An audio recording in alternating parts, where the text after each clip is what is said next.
Our guest today is Jenn Granneman. Jenn is the founder of Introvert and the co-founder of Sensitive Refuge. An educator and a journalist, she's the co-author of a fascinating, and I'd even say a groundbreaking new book, Sensitive. She's also the author of The Secret Lives of Introverts. Jenn's been featured in the New York Times and Washington Post, by the BBC, Buzzfeed, Glamour, Huffington Post, and more, as well as on numerous podcasts. She lives in Sant Paul, Minnesota, where she claims to lead a, quote, pleasantly boring life. Jenn Granneman, welcome to Next Steps Forward. Hi, I'm excited to be here. No, thanks for your time. So it's really great to have you with us. And I was eager to talk to you because of your latest book, Sensitive. And we're definitely not going to let you all go without discussing the secret life of introverts. But I have to ask at the start, are you a sensitive person? Yes, absolutely. I'm that person who cries when I watch a pet rescue video, or I can tell if someone is feeling a little angry or disappointed, but is trying to hide it. I'm definitely a sensitive person. Is it just sixth sense? Is it just an innate thing where something just triggers that sensitive, those emotions? Yeah, I've always been like this. And research shows that sensitive people are likely born with their sensitivity. It's not something that I can turn off or make go away. And personally, I wouldn't want to make it go away because I think it can be a real strength. Maybe we can elaborate on that. In what ways are you sensitive, and how have they helped you and or hindered you in your life? What ways am I not sensitive, Chris? Let's see. Like I said, I am definitely the kind of person who feels moved by art or beauty or just, hearing a sad story. I think there are some sensitivities to my environment. I hate loud noises. I had to tell someone that he could not sneak up on me and scare me because that is just like my kryptonite. I just get startled very easily at a loud noise. My son is the same way. If there's, like I said, if there's a sudden noise or a lot of noise, or personally, I am not someone who can wear tight clothing because that will just really irritate me. So yeah, I take in more from my environment, whether it's the environment around me or the people around me. We've got a pretty big thunderstorm rolling in here in Connecticut, so hopefully the thunder won't scare you too much there, make you sensitive on that. I'll do my my best. power doesn't go out too. Oof. So are you a native Minnesotan? And share some of your Yes, background and upbringing with us, please. sure. So yes, I grew up in Minnesota. I currently live in Sant Paul, Minnesota with my son. I went to school, got a journalism degree. I was a newspaper reporter and editor for many years. I went back to school, got a teaching license. I was a teacher for many years. And then I returned to writing when I found something I was really passionate about. And I have to ask, because we talked about this right before the show, do you ice fish? um, yes, we did talk about this before the show. And you said you were shocked when you learned that ice fishing was real. Was a real thing. For me, it is just like second nature, right? Like everyone I know goes ice fishing. It's just life. I was telling Jenn before the show that my first time to Minneapolis was during the holidays, and I was flying in and looked down and saw these little black dots down there and didn't know what they were. And as we got closer, I'm like, oh my God, there are people actually out there ice fishing. I didn't realize how big it was, I should say. It's a way of life in Minnesota. No, I love it. Thank you for clarifying that for me. So what motivated you and your co-author to write Sensitive? Well, I've always felt like there was something wrong with me because of my sensitivity. I'm someone who can notice when someone is maybe trying to hide an emotion. I'm someone who can notice just little details in my environment. But I also feel drained more easily than other people do. Or like I said, get startled more easily. There's just some challenges that I have to deal with because of my sensitivity. And so I always felt like there was something wrong with me and there was something that I needed to fix about myself. So when I stumbled upon some research, decades ago at this point, talking about sensitivity and how some people are just born more sensitive. And yes, there are challenges, but there are also superpowers. It can be an incredible advantage in life. That really resonated with me, and it helped me see myself in a different light. And it helped me to embrace those strengths and also learn to work with the challenges. So when you're excited about something, you want to share it with other people. To me, this information was absolutely life-changing. So I've been writing about this topic for a long time, and then getting to write my book about it was, another way that I could take the next step and share this information with more people. Was it more, I'll say like therapeutic in terms of coming to grips in terms of understanding, okay, I'm sensitive and that's okay. And that's who I am. And that's normal. Yeah, absolutely. It was therapeutic for me in a way. You're exactly right. Yeah, there was a word for what I was experiencing. There was a word for the struggles I had been through. And it also meant I wasn't alone. There are other sensitive people out there like me who are going through life feeling, like a living radar, just picking up all these things around us. And yeah, so it felt good. It felt good to put a name to what I was experiencing. Well, I think in today's world too, it's hard not to be sensitive. I mean, we've just gone through the global pandemic. You've got the talking heads and the bully pulpit and the politicians and whatever Yes. the capital there is now. And there's just so much stuff thrown at us. It's hard not to be sensitive now, with social media, with the news. Do you feel that you're helping other people in terms of saying, look, it's okay to feel this way. It's okay to think this way because it's completely normal, natural, and quite frankly, necessary right now? Right. Everyone is sensitive to some degree. There's research that finds that, the people like me, the highly sensitive people, there are about 30% of the population are highly sensitive. Then about 40% are in the middle, and then 30% are on the other end. So we might call those the less sensitive people. So yeah, everyone is sensitive to some degree. And I think it's never been easy to be a sensitive person, but you're right. There are some things happening in our world right now that make it especially challenging. And what has the reaction been so far to your book? It's been really fun to see the reaction to my book. People will email me and say, I had no idea that this was a real thing, right? That's something that people often say, wow, this is a real thing. There's science behind it. There are studies behind it. There's a name to this. And so I think it feels really validating to people when they realize, hey, I've been a highly sensitive person for my whole life, and I didn't really know what was going on with me. But now that I have this word, I can understand it better. So yeah, overall, it's been a really positive reaction. The book was just named an Amazon Best Book of 2023 so far. So that was really exciting to see that. Well, let's get it out there. Where can people find your book? You just mentioned Amazon. Where else? Sure. Amazon, any major bookseller. Yeah, pretty much anywhere books are sold. And why is sensitivity, from your perspective, an essential personal trait? Like I said, everyone is sensitive to some degree. So it's not just me. It's not just us highly sensitive people, right? We all cry when something is sad. We all feel overwhelmed after a busy day, or feel more stress or anxiety, or feel uncomfortable in certain environments. So that's nothing new. Everybody experiences sensitivity to some degree, but there are those of us who are more sensitive, and I think it's an essential personality trait because we're out there. 30% of the population experience this, and everyone experiences it to some degree. What I'd like to see is that we stop feeling like we need to hide our sensitivity or covering it up, and just feeling more comfortable talking about these things. I was just going to ask you about that, about hiding and covering up. So you read my mind. I'm sensitive. You read the script too. Yes, that too. If we were sitting down with a legal pad and making a list of pros and cons, what are the pros and cons of being highly sensitive? Yeah, that's a great question. So I think there are a lot of pros personally. Sensitive people tend to have high empathy. Brain scans show that areas of the brain related to empathy light up more in sensitive people. And it's not just that they have more empathy, but they feel compelled to help. So I like to say that a sensitive person can't witness someone else in pain without feeling like they want to help. And that's amazing, right? Our world right now could use more empathy, right? I want to live in a kinder and more understanding world, not less. Sensitive people also tend to be creative. That isn't to say that every sensitive person is a musician or artist or writer, but they tend to be creative in some way, because if you're sensitive, your brain is taking in more information. Your brain is doing more with that information. You're making more connections. You may be noticing things that other people have missed. So of course, you're going to have creative ideas, right? If you're making those connections.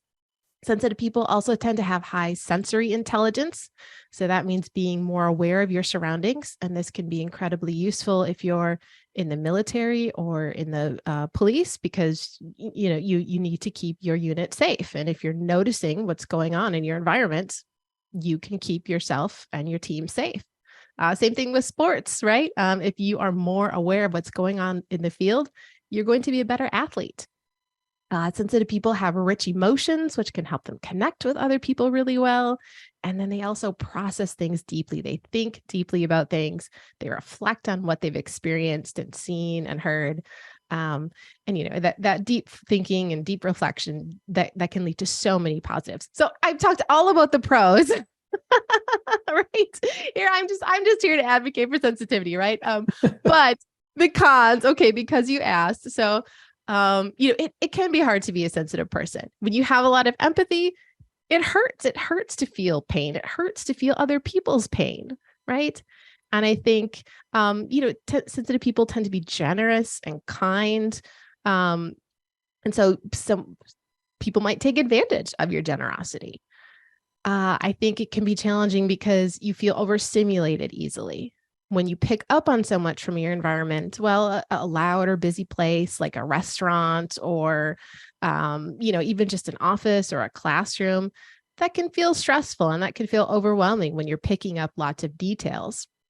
So sensitive people tend to feel more stress and more fatigue just because their brains and bodies are always doing so much. So it sounds like there are a lot more pros than cons. I would like to say there are, yes. We'll advocate for that. Yes, Absolutely. I think it was about 3-1 from the ratio you just gave us. Great.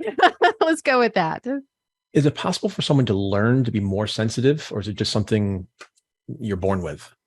Well, when we're talking about it as a personality trait, we are talking about something that you're born with. Scientists think there is a genetic pattern for sensitivity, meaning you're probably born with certain genes that make you more or less sensitive.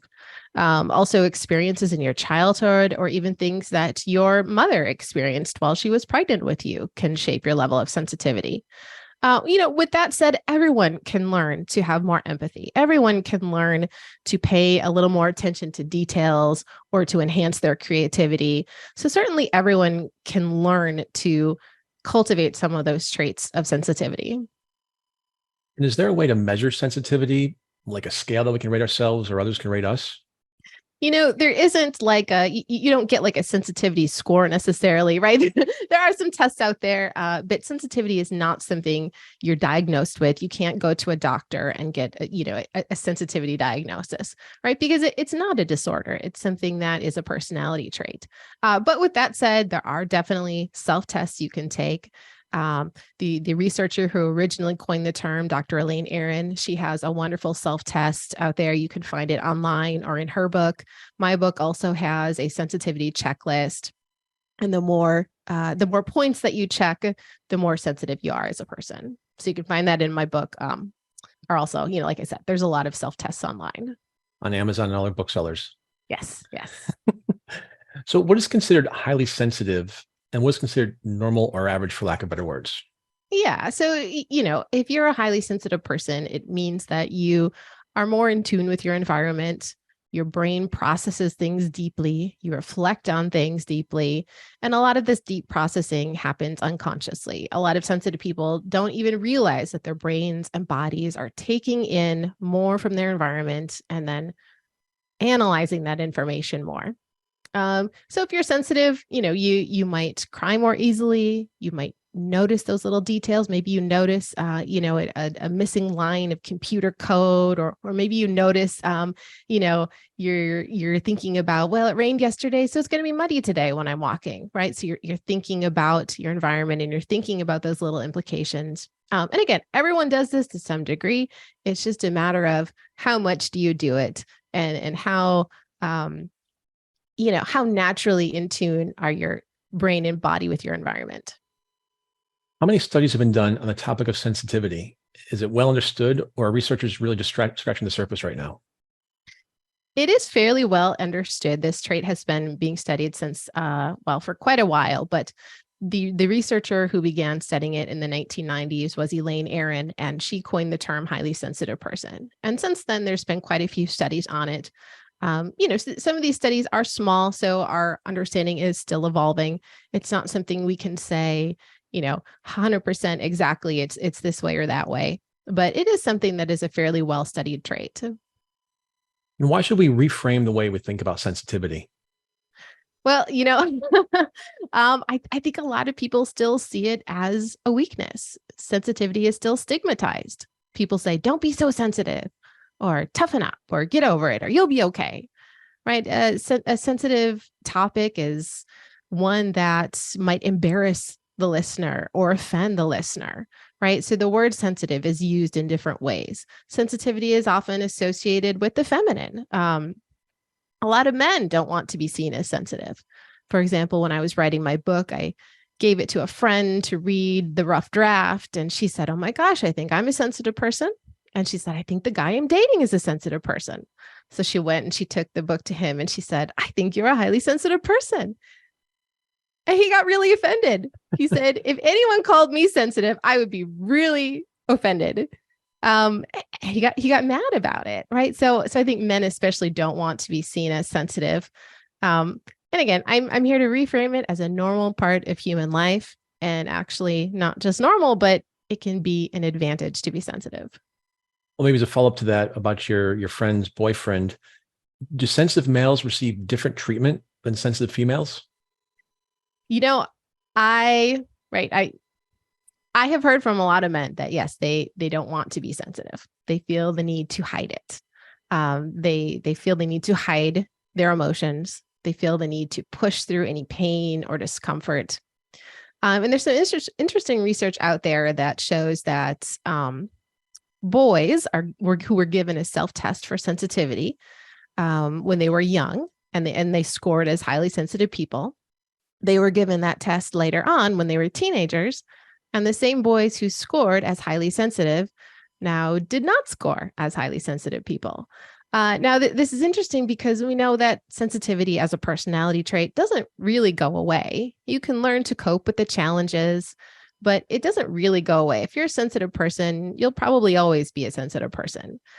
So what researchers think was going on here was that by the time the boys became teenagers, it was not cool to be a sensitive person. So they were covering it up on the test. And I think that's indicative of a lot of men's experiences with sensitivity. Well, that's a good segue for the next question. Is there a generational difference in the way sensitivity is perceived and treated?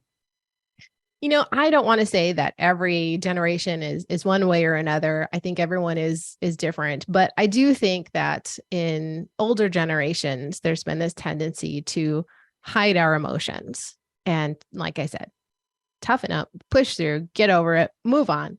In our book, we call this the toughness myth. And, I think a lot of that is because up until this point, our culture hasn't really been accepting of expressing emotions, especially men expressing emotions. I think it hasn't been comfortable for most people to express their emotions. And, when I say expressing emotions, I'm not saying you walk into work and burst into tears, right? That's not what I'm talking about. But just, a healthy expression of emotion. So yes, I think maybe the tides are turning a little bit and people are starting to become a little more comfortable expressing their sensitivity. It's interesting you talk about the older generation. I do a lot of volunteer work in the veteran space. And you think about the World War II veterans and the Vietnam veterans, they never talked about the issues that they were struggling with afterwards. And it was, it was shell shock in World War II. And they blamed Agent Orange for Vietnam. But now in the post 9/11 generation, PTSD is out there, veteran suicide at 20 days out there. And so it's getting people to talk a lot more about it. And it's just, kicking down that stigma. Yes, absolutely. Yeah. And to your point, there's going to be a stigma about being sensitive. Right. Yeah. Yeah. I could not agree more. And you're right that sensitivity is, quote, tied to some of our species' best qualities. If that's the case, why does sensitivity have such a bad rap in so many circles? Yeah, great question. I think sensitivity has a bit of a PR problem. We tell people to not be so sensitive. And I think it's because, a lot of times people don't understand what we mean when we talk about sensitivity as a personality trait. We use the word sensitive in a lot of ways. We tell people that they're being too sensitive when they're overreacting to something, or we tell people they're being too sensitive when we ourselves don't want to take responsibility for how we might have hurt someone. let's say we make a joke and it doesn't land well, and the other person is hurt, and we say, oh, just don't be so sensitive, right? That's our way of passing the responsibility on to someone else instead of taking responsibility for ourselves and saying, I'm sorry, I shouldn't have said that. That wasn't okay. So yeah, I think part of it is just the way we use the word sensitive, and and again, I think we have been at this place in our culture where it hasn't been comfortable to express our sensitivity, or talk about our emotions, or talk about certain things that we struggle with. Do sensitive people tend to marry other sensitive people, or is it more a case of the old line of just opposites attract? Ooh, I wish I had a solid answer to that. There is not any hard data on, if you're a sensitive person, you're more likely to marry another sensitive person, or anything like that. No studies have been done along those lines. If you are a sensitive person, it's probably more likely you will marry someone who is not sensitive, because sensitive people make up 30% of the population. So that means that most people you meet probably will not be a sensitive person like you are. With that said, I think sensitive people can enjoy an awesome relationship together. I think that if you're a sensitive person paired up with another sensitive person, you might have some different challenges. I think sensitive people tend to avoid conflict and want to keep the peace. They might have trouble speaking up for their needs in a relationship. They might, both be very giving to the point of it harming themselves. I think there are challenges no matter who you are paired up with. I think there are different challenges if you're a sensitive person paired up with a less sensitive person. A less sensitive person is just not going to quite understand the things that you struggle with. Or they, might just be like, why are you like this? Why can't we just go to the loud restaurant and then, go do this and go to the store and run around all day? And, sensitive people tend to feel worn out when there's a lot going on, just even a lot of errands, or in a weekend, or social activities in a weekend. So I think there's probably always going to be some tension between a sensitive person and a less sensitive person in that way. Are sensitive people more likely to have sensitive children? So sensitivity is genetic. Again, there isn't any study that says if you're sensitive, then it's, an X% chance of you having a sensitive child. We just don't know that yet. But yes, given that sensitivity is genetic, I think it is, stands to reason that you would have a sensitive child. I'm a sensitive person. My son is definitely a sensitive person. So take that for what you will. He is the kind of kid that, a motorcycle drives by and he jumps and he gets scared. And it's interesting to see him around other kids his age, because the other kids are just like, oh, whatever, right? And he's like, a loud sound. So he's just like me in that regard. I feel like we have to have your friend and her boyfriend on, because I've got a handful of questions here that I think they could give some insight to. Right. Let's get them on. Can we phone a friend, a lifeline here? Right. When it comes to relationships, do sensitive people require more from relationship than less sensitive people? I think I don't think that sensitive people are necessarily high maintenance. Right. I think you can be high maintenance and sensitive, or high maintenance and not sensitive, right? I think those two don't necessarily go together. But what I do think is that sensitive people require more meaning from their relationships. They desire meaning in their life. We all desire meaning, but sensitive people especially do. They will orient their lives around seeking meaning, whether it's in their relationships or their jobs or whatever. So yes, I do think sensitive people want that extra layer of meaning and connection and closeness with their partners. The perceptions and stereotypes about sensitivity seem to be pretty much baked into the cake culturally. How long do you think it will take to change them, or can they ever be changed? Ooh, I wish I had a timeline to answer that question. I think they are changing now. I'm hoping my book is something that helps move us forward to change things. But yeah, I think we're making steps. I think there's a lot of work to go, but I think we're making steps. The book shares with us some stories about a potential connection between sensitivity and genetics, including one related to the 9/11 attacks. Would you share that story, please? Sure. So I will try to share this story I will try to compress it. But basically, this is the foundation of epigenetics. Epigenetics means how our genes are changed based on things that we experience, how their expression is changed. So one study found that women who were pregnant during the 9/11 attacks and who were involved directly and survived, and then went on to develop PTSD because, right, it was very traumatic. They had children who were also more likely to develop PTSD. And at the time, researchers thought, well, you know, kids whose parents have PTSD probably have PTSD themselves because their parents are talking about the scary things that happened to them. And in talking about those things, it traumatizes the children, and the children end up with trauma themselves. Other people thought, well, the moms may have genes that make them more likely to have PTSD, so maybe their children inherited those genes. Well, this study found that wasn't quite true. It controlled for a couple of variables, and it found that the connection was strongest when 9/11 happened in the third trimester of the mother's pregnancy. They also found that the kids were no more likely to have PTSD if the dads had PTSD. So it was linked to the mother. So this told scientists a few things. It told them that their old theories about the way trauma and PTSD are passed down were not accurate, and also told them that perhaps genes are changing in their expression. Perhaps genes are read differently. And so perhaps a stressful or traumatic experience that the mother experiences can actually change things in utero for her child.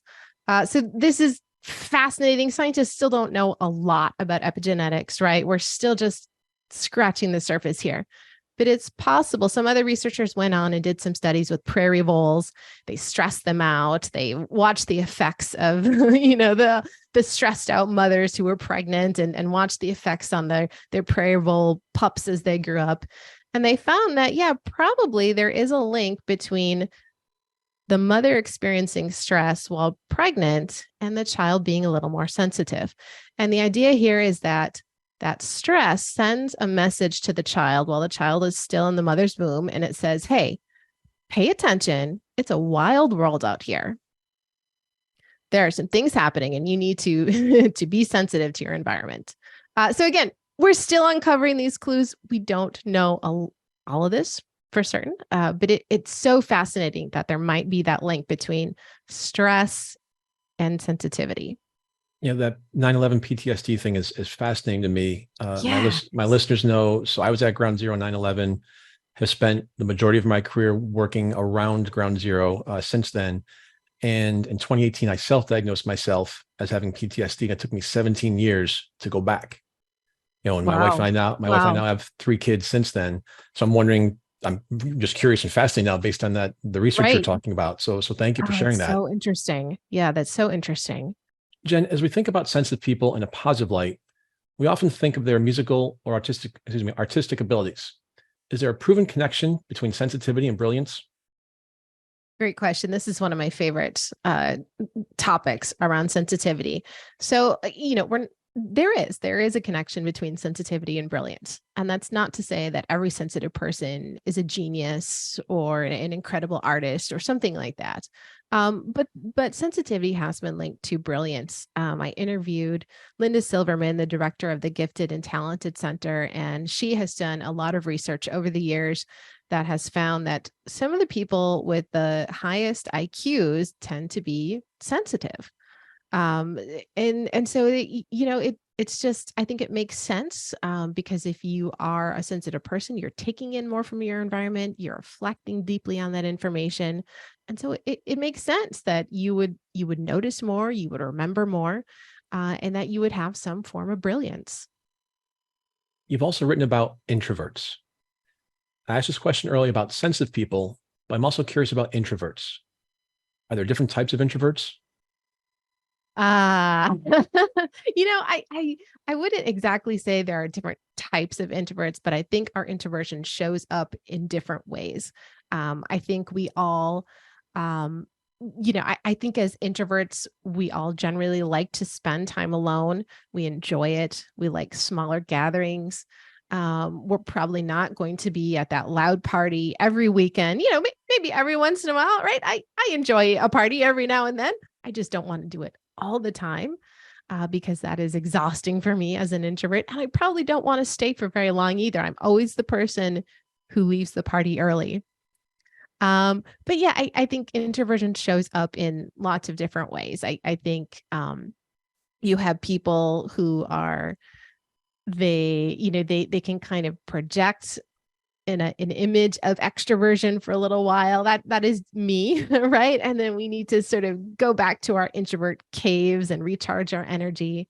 And then I think there are others who just know, like, nope, this is what I want to do. I just want to be by myself. I'm good. I'm not going to project that extroversion, right? We call that like an extroverted introvert or maybe an ambivert, someone who can kind of do a little bit of both. But yeah, so I think just like sensitivity, introversion shows up differently for different people. And you might feel introverted in one situation and more extroverted in another situation, right? Sometimes it is context dependent. Now, this probably seems like an obvious question and hopefully not a dumb one, but why do introverts like to be alone? Aren't people supposed to interact with each other?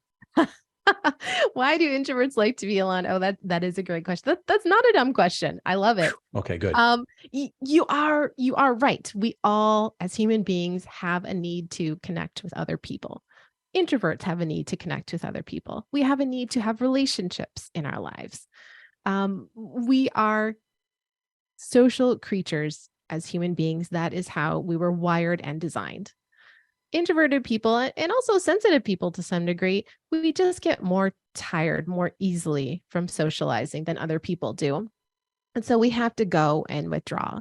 Introverts tend to be internally focused as well. They tend to have very present and vivid inner worlds, maybe a strong imagination, or maybe, just that strong inner monologue, or you just like to sit and think and reflect on things.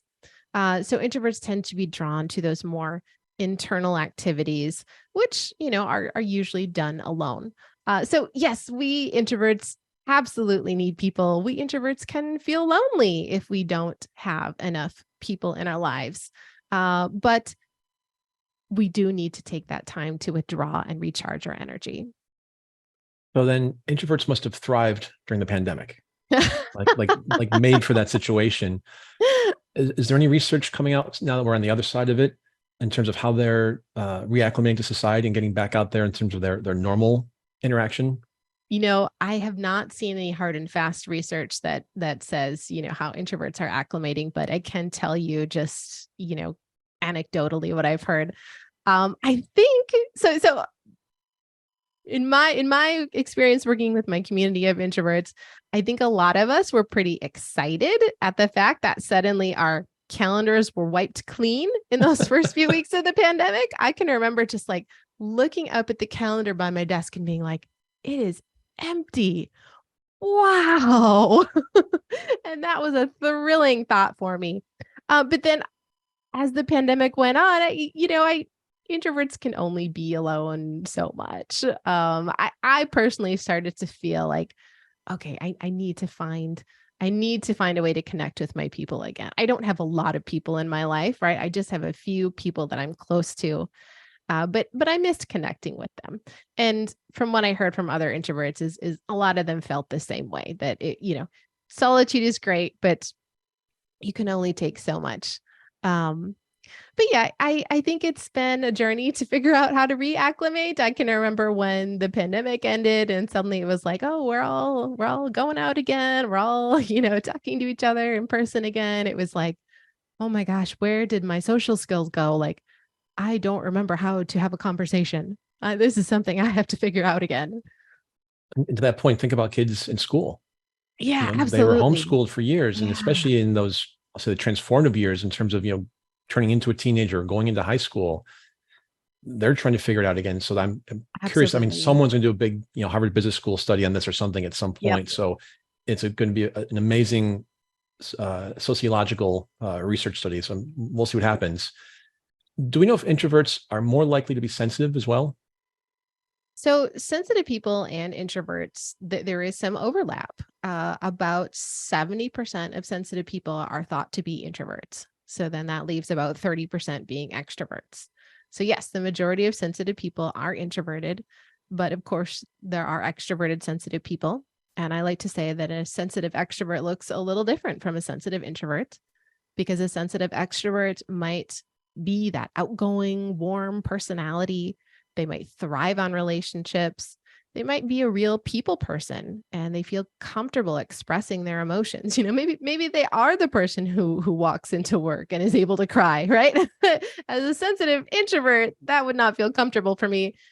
And in truth, probably wouldn't feel comfortable for most people. So I shouldn't say that. But I think in general, what I'm saying is that sensitive extroverts feel more comfortable expressing those emotions than a sensitive introvert.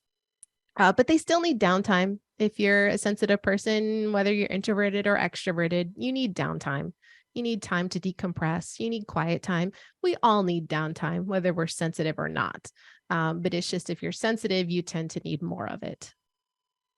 So it can be a little frustrating, and sometimes more than a little frustrating, for extroverts who have an introverted friend. Their silence can lead us to talk and talk and talk. Dominating our time together, and often end up feeling not very good about that. Do you have some rules for extroverts to follow when we interact with introverts? Are you asking me this question? Is this based on a real life example here, Chris? Asking for a friend. Okay. Dot, dot, dot.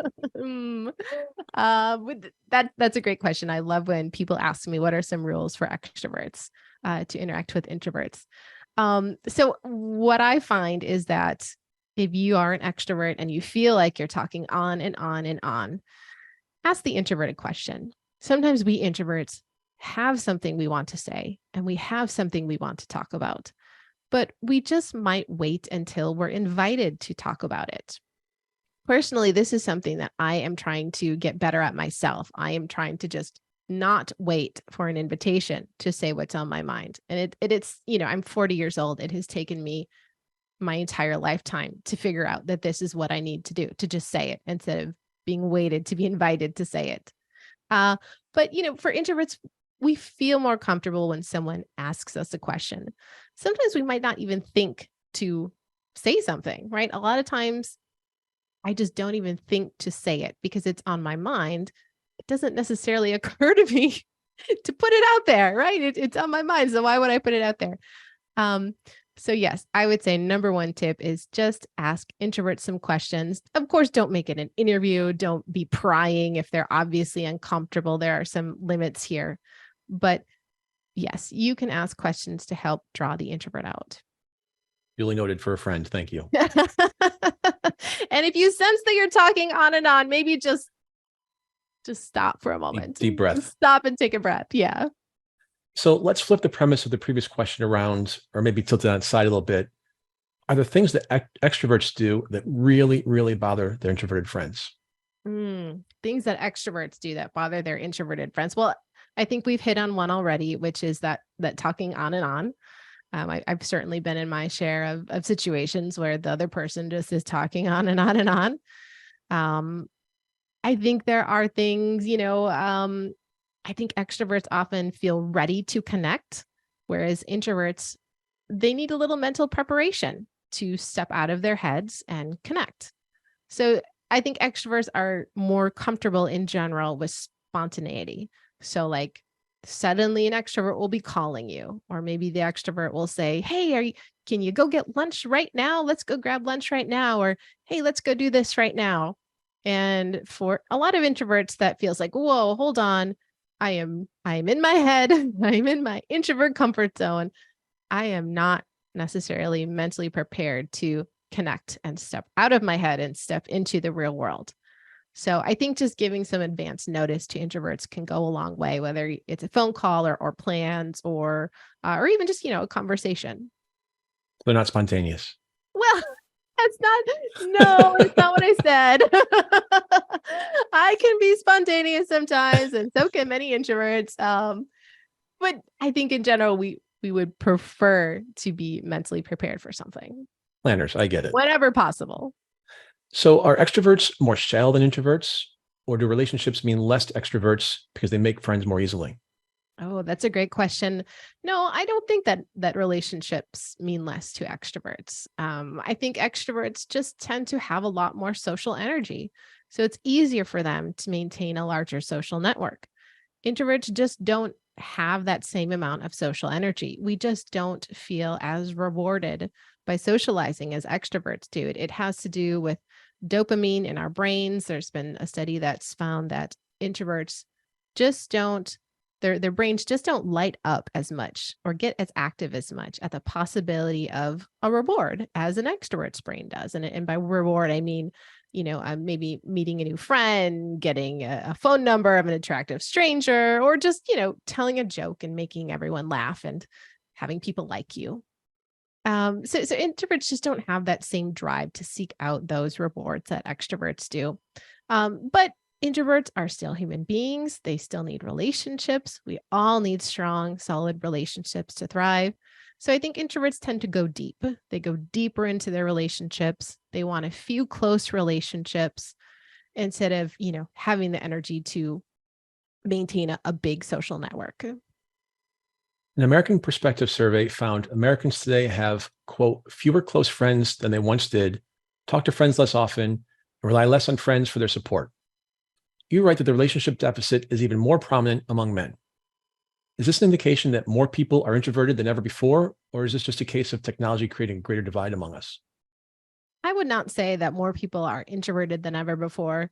Introversion, like sensitivity, has a genetic basis. So you're probably born introverted or born extroverted. And then, of course, it's a spectrum, right? And we all act introverted at times and extroverted at other times. So it's not a hard and fast thing, but we do have these tendencies. So no, I don't think that we're necessarily becoming more introverted, but I do think that our society is changing in a way that makes it harder to connect with people. We're working from home. We don't have institutions that we used to have, like churches or other religious organizations or community groups. And yes, I think technology does play a part in this. We're behind screens instead of face to face.